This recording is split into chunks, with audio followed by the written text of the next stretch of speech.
جبکہ دوسری جانب chairman people's party Bilawal Bhutto Zardari کا کہنا ہے کہ وزیر قانون نے واضح کیا ہے کہ 2/3 اکثریت کے لیے نمبرز پورے ہو چکے ہیں، اس کے باوجود بھی حکومت تمام جماعتوں سے مشاورت چاہتی ہے۔ پیپلز پارٹی کا مسودہ ہم نے کمیٹی میں پیش کر دیا ہے۔ میڈیا سے گفتگو میں انہوں نے پارلیمانی کمیٹی کا احوال بتا دیا کہ حکومت نے اپنی تجاویز بھی پیش کی، جبکہ اپوزیشن جماعتوں نے بھی آئینی ترمیم پر تبصرہ کیا ہے۔ امید ہے اپوزیشن جماعتوں کے ساتھ بامعنی گفتگو ہوگی۔ یہ بھی کہہ دیا کہ کب تک حکومت کو مجبور کر سکتا ہوں کہ وہ اتفاق رائے کا انتظار کرے۔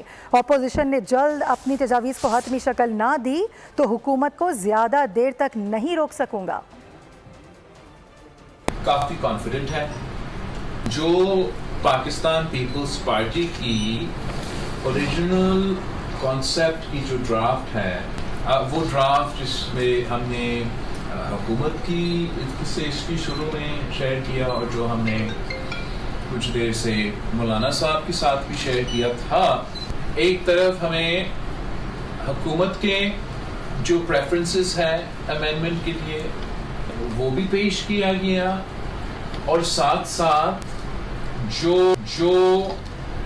لائرز کمیونٹی کی انپٹ وہ بھی پیش کیا گیا۔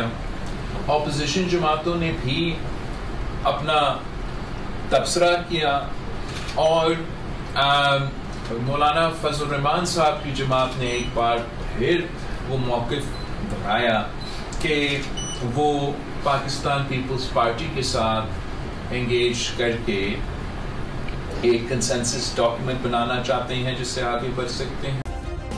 سبسکرائب کریں اور بیل دبائیں تاکہ کوئی خبر رہ نہ جائے۔